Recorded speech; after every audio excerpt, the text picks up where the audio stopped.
everybody. My name is Emily Moran. I'm the Ralph Walker paid intern here at KGEM, and I'm also president of the Free Speech Club at Monrovia High School. And I'm here on behalf of KGEM to interview Mrs. Marianne Lutz for Congress. So, Marianne, my first question for you would have to be, what's your relationship to KGEM? That's a long history.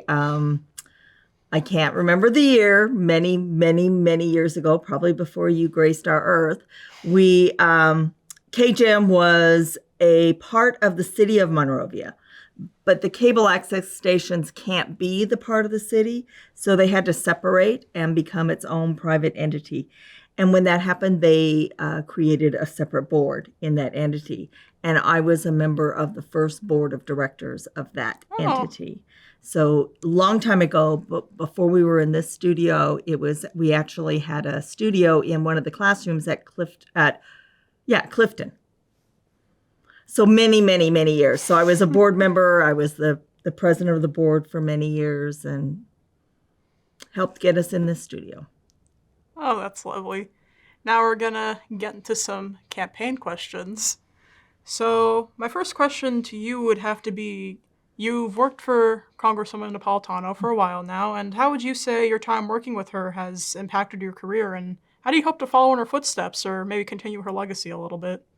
I started working for Congresswoman Napolitano in 2015. I worked for her for 2 years.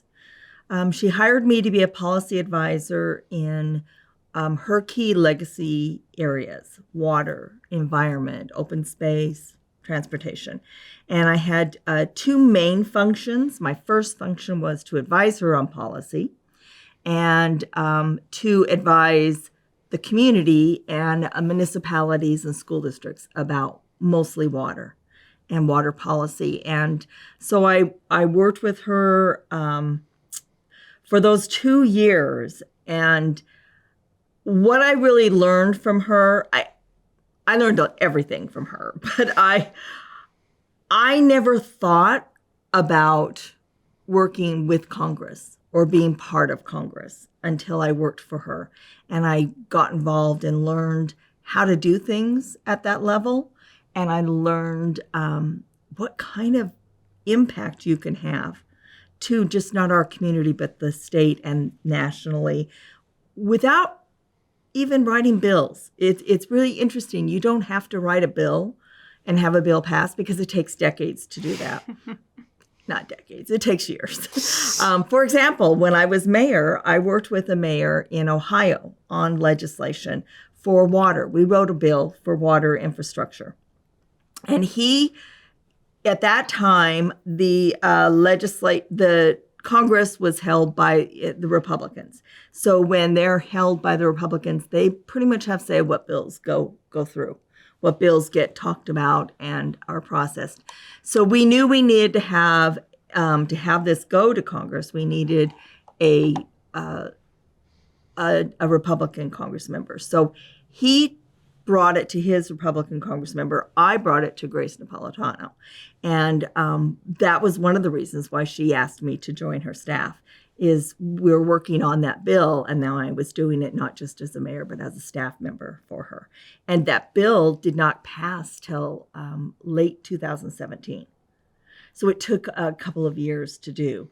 And along the way, you have to be able to look at the bill through other people's eyes, and make some changes, usually small changes. If they're pretty big, the bill shouldn't be going anyway. But working on a bipartisan bill was very educational. So my hope is to go to Washington, continue that kind of a legacy that she has, and build upon it. All right. And that would bring me to question number 2. You champion a number of environmental issues and causes, but which would you say is the most crucial to you that you want to solve and foster bipartisan support to solve while you're in Congress? Oh, wow. You can couch it under, climate change, and you can put all these things in that basket. But I also know that one basket of climate change is hard to pass. It's easier to take one piece out and pass something there and another piece out and pass something there that accumulates to climate change bills. So because I have a strength in water, there's a real need in Congress to have some overarching water policies about water quality and about how we get water quality and maintain water quality and provide the infrastructure for water quality. Being a local mayor, I knew, as all of us knew, that if money was no object, we would do whatever it took to make sure that our water is clean. Not just the water we drink, but the water we recreate in, our streams, our rivers, the oceans, everything. If money was no object, it would just be.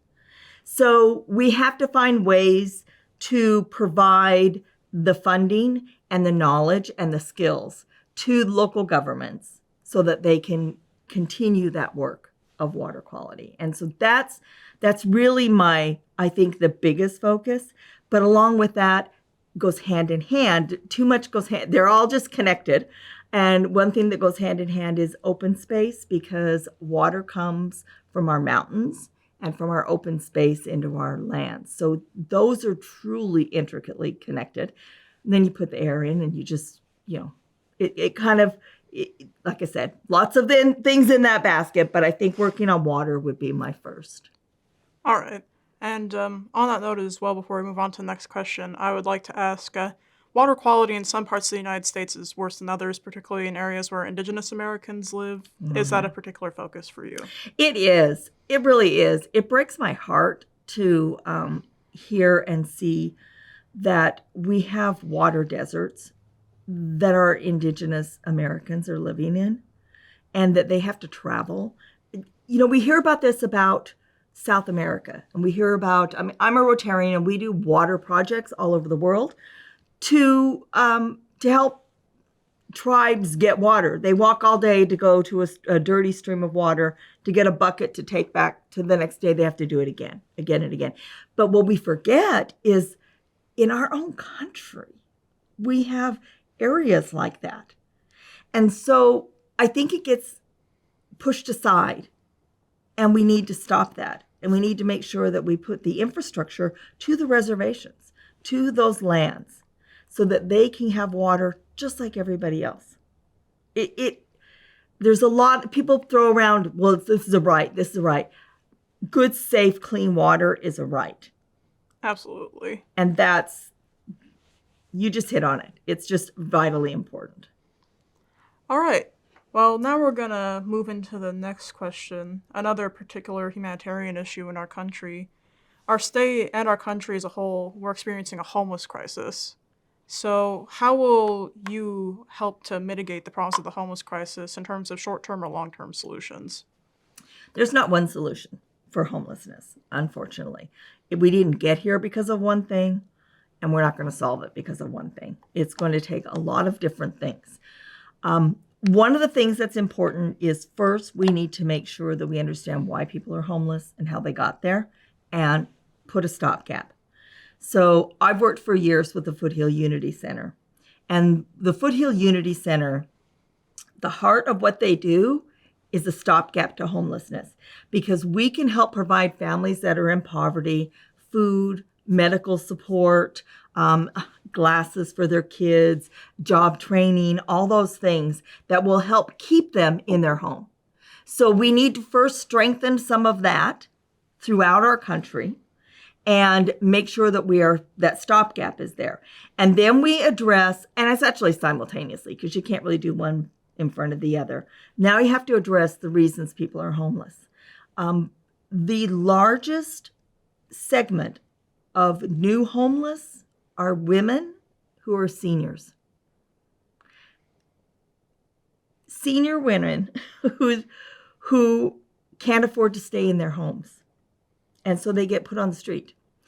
And so there's a couple of things that need to be done from the federal government side. One is we need to make sure that Medicare, Social Security, all of that are secure, and that those senior women have what they need. Then we need to make sure that if they need to be placed in assisted areas or in subsidized housing. I hate that term, but housing where we're supportive.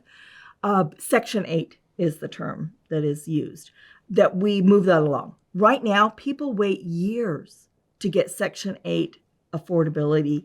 They call them vouchers. And they wait years, 10, 15 years. Well, what are these people supposed to do in the interim? So I'd like to get in and really work with the housing authority and find out what's going on and open that up and get more money in for those housing.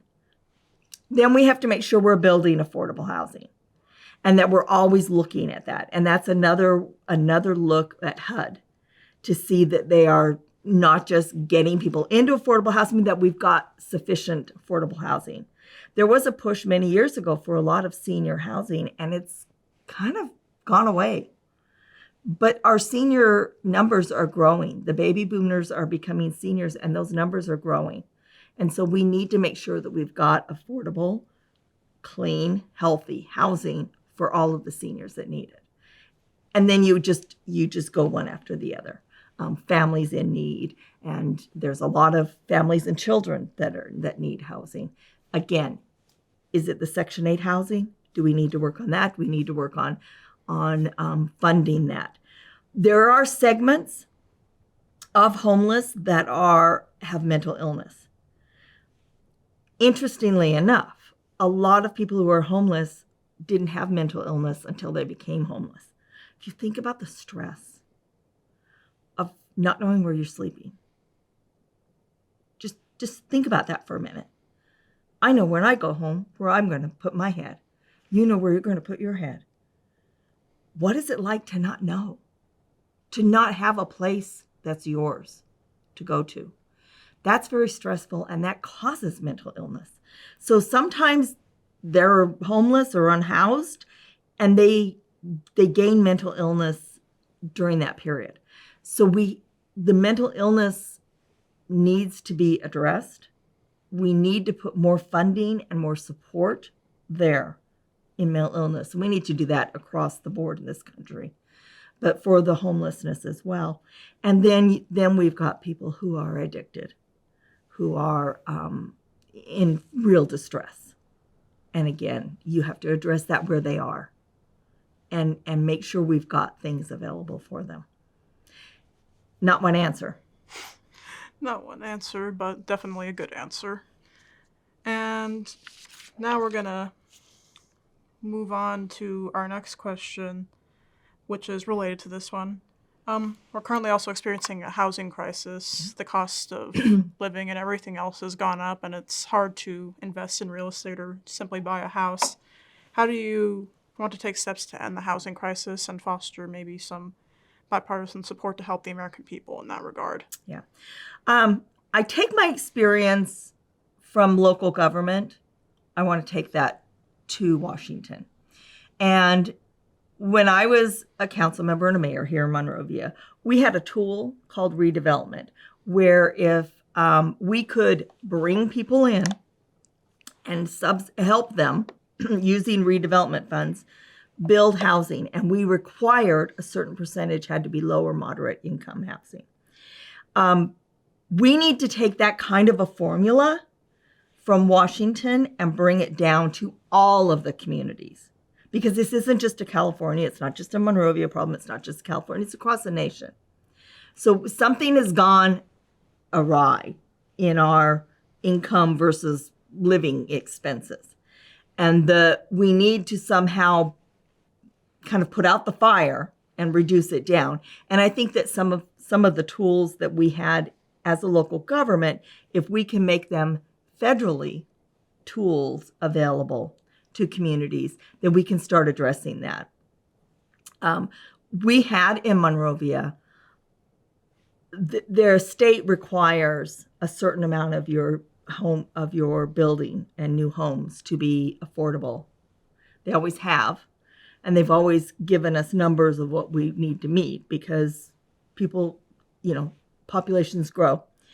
And Monrovia always was ahead of these numbers. And then they took away that tool, and all of a sudden we were behind. So I know the good that that kind of a tool can do.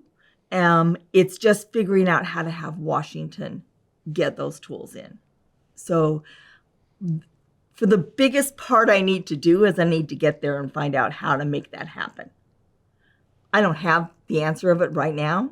I just know how I'm going to work at it. All right.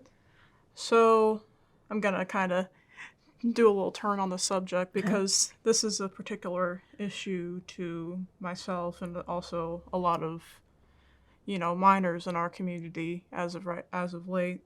AI is growing to be a threat to our lives, and we can harness it in positive ways, but we have yet to do so. And AI is currently wreaking havoc on people's lives. So, how will you ensure protections against AI technology for everybody?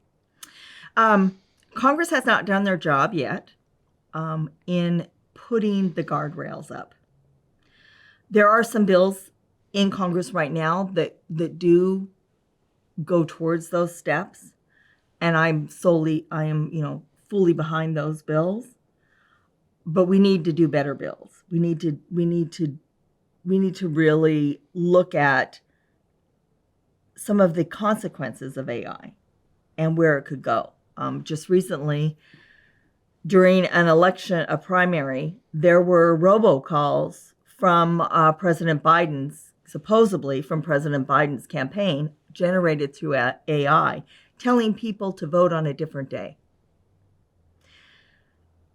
Now that's for an election, and it's terrible. But what if it was for something else?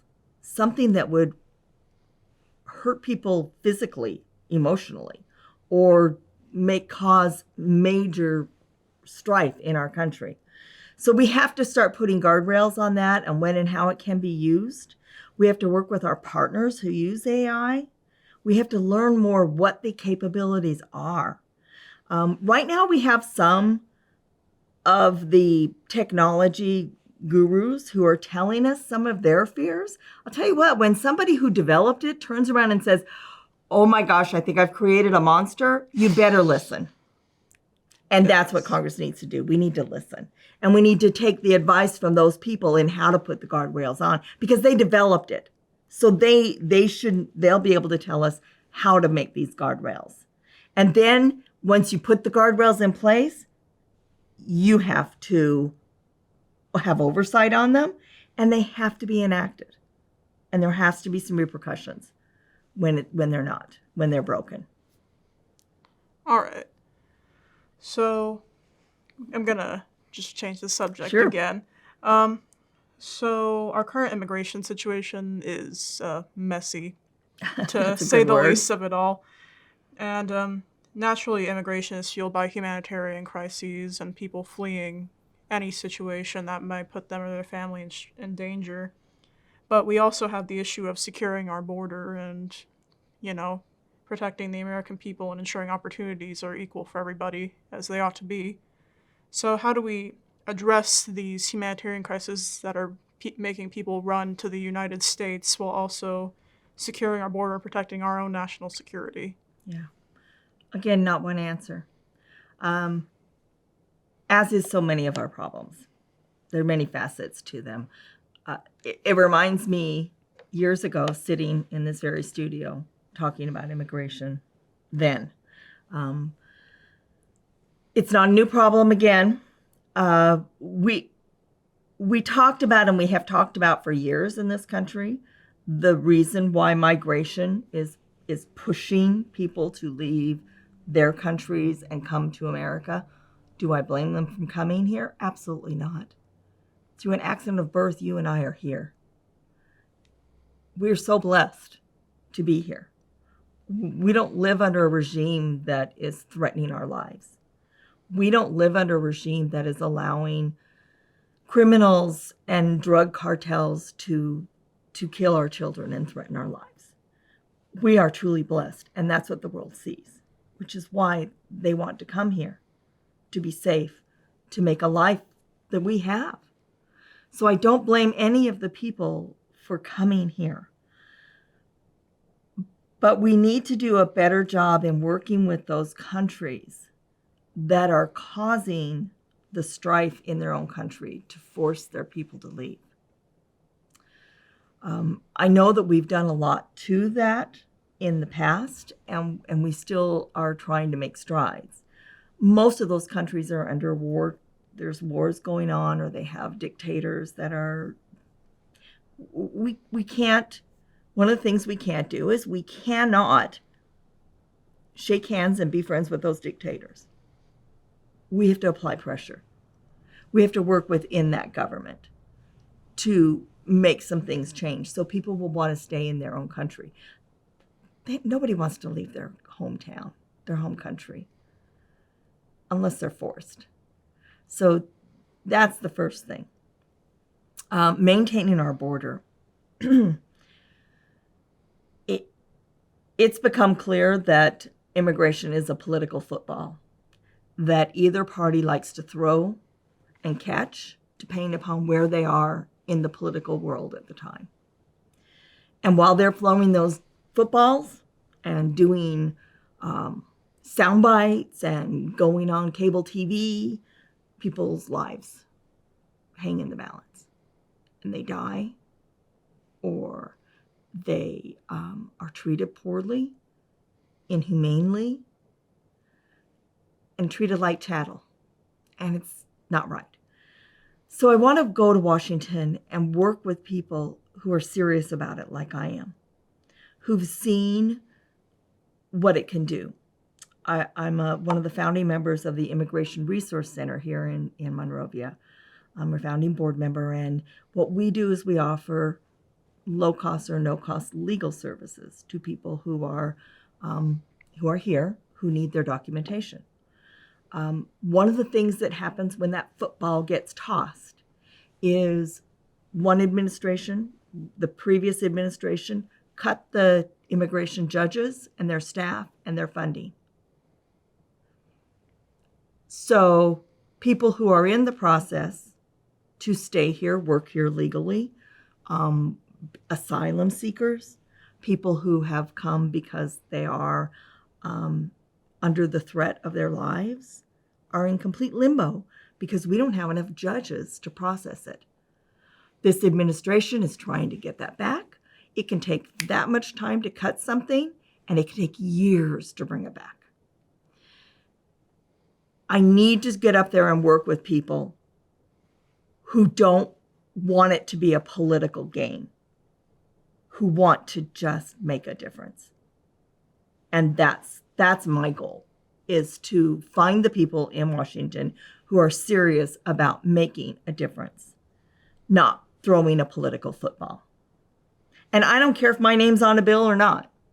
That's not what it's about. It's about making a difference in our country, making sure our border is secure for security reasons. And that when you make your border secure, and I don't mean rifles and guns and shooting people as they try to better their lives, but when you make it so you've got fair rules and you're treating people consistently and you have a process that makes sense, it helps not just the country they're coming from, not just the people who are trying to better themselves, but the people in our country. One of the things that 20 years ago was talked about doing, and it was a good idea that never got off the ground, was worker permits. There's a lot of jobs, primarily in agriculture, that depend upon migrant workers from other countries who come here. We need to make sure we can do that. Otherwise, we don't have the workers we need. And they come for a better life. So we need to get that program working for the good of the farmers, for the good of all of us who buy the food, for the good of the workers who need jobs, and just to make things work again. A lot of different points. A lot of different points, but all necessary to address that complete crisis that we're currently facing. So, in addition, I'm going to stay on the subject of foreign countries. Okay. So, the United States has always sent a lot of aid to other foreign countries to help with their conflicts. As a great world power, it's sort of seen as our duty. But do you think that perhaps we send too much and aren't as cognizant of who we're sending to?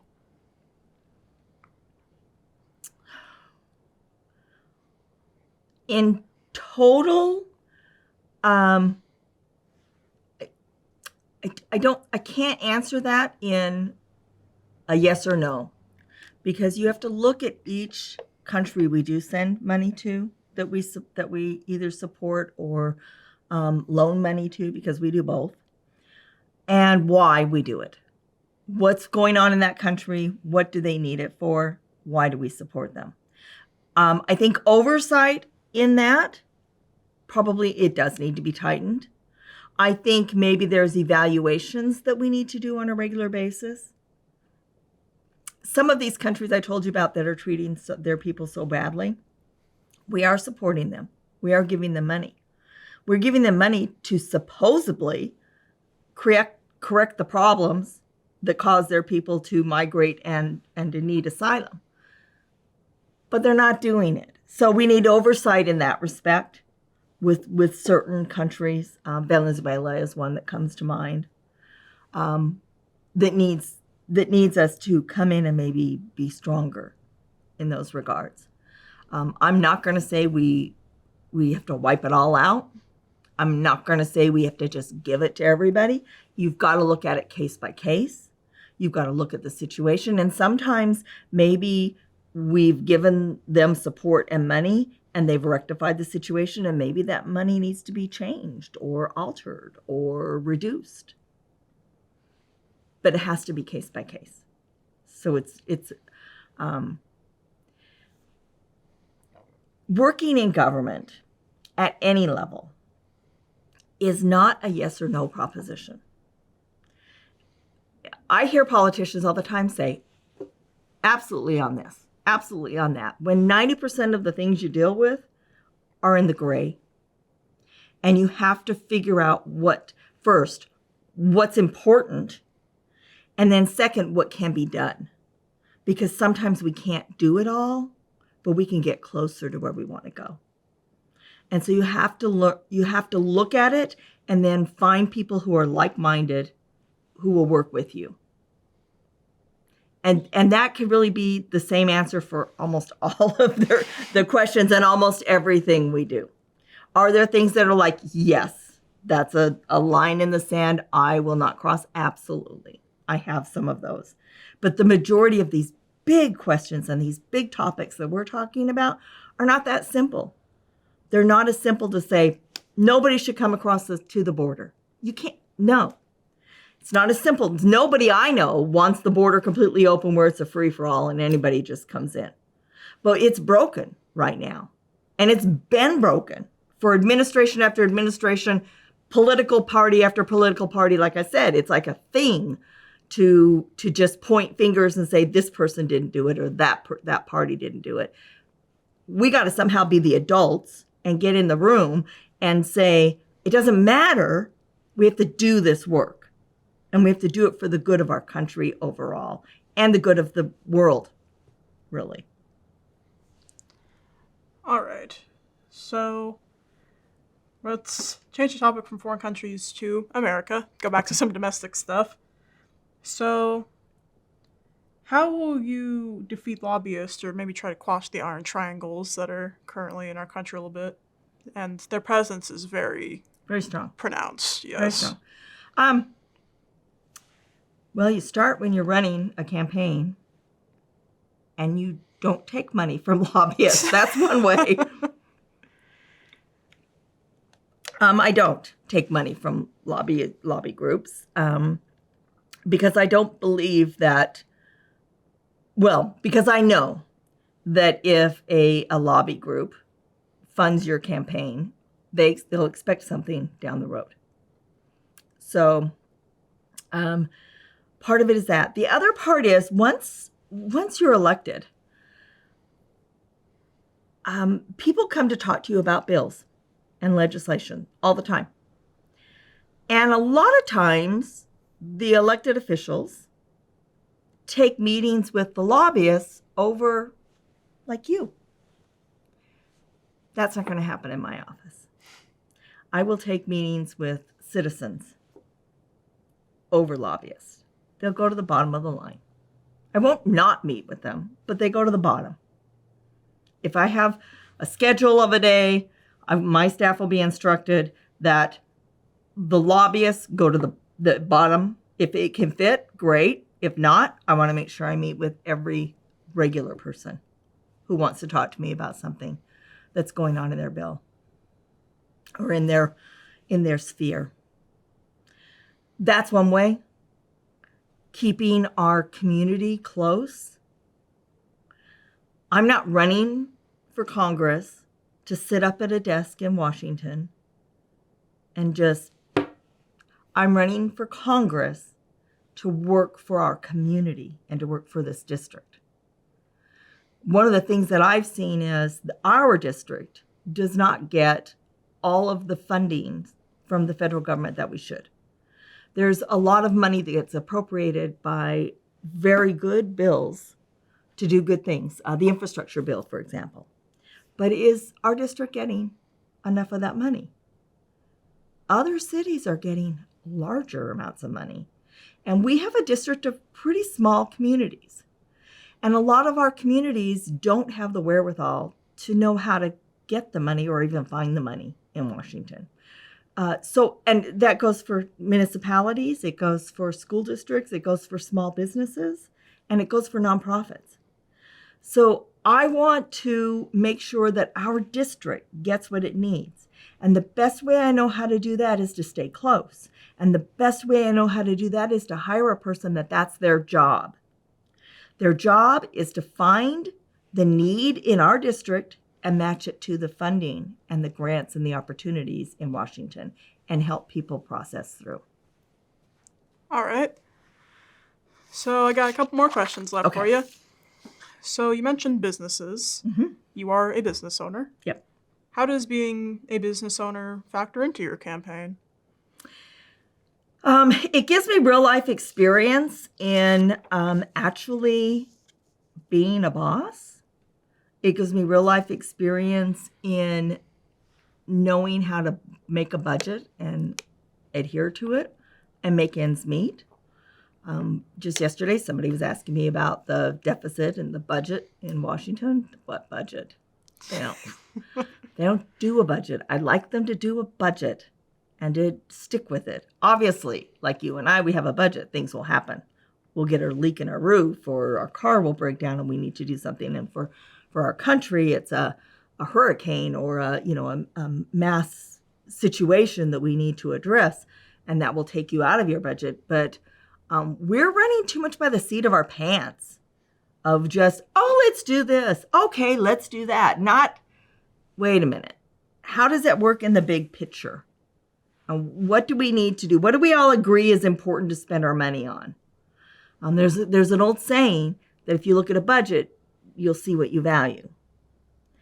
And right now, I don't think the United States Congress is saying they value much because they can't figure out how to get a budget together.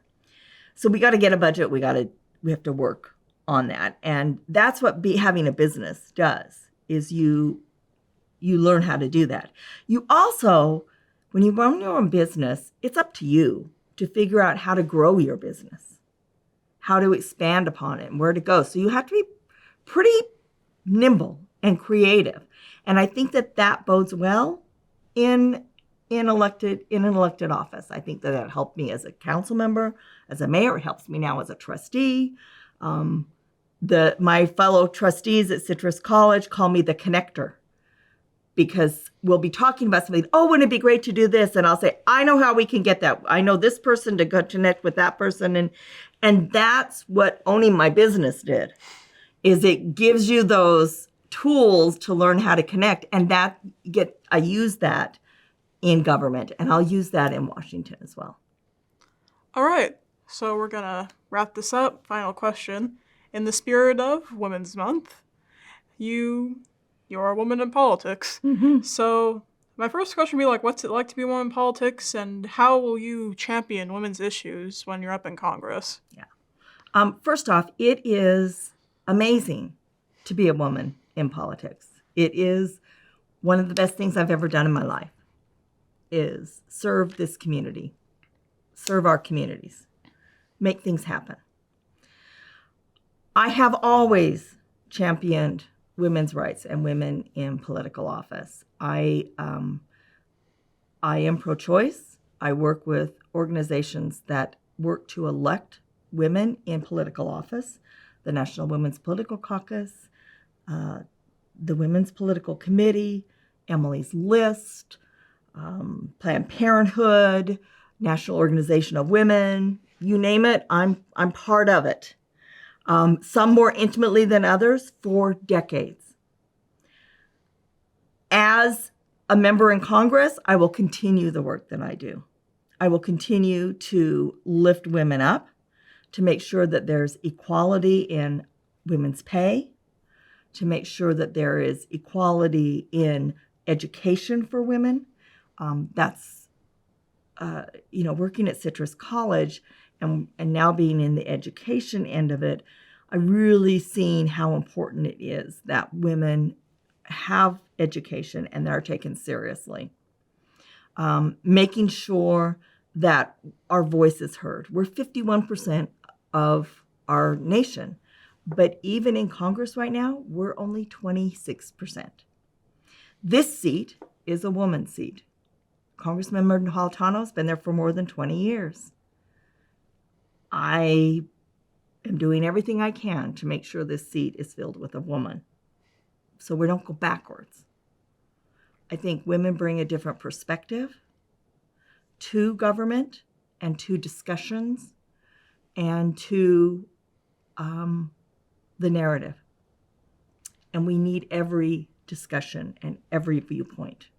And that's why I support the women and will continue always. All right.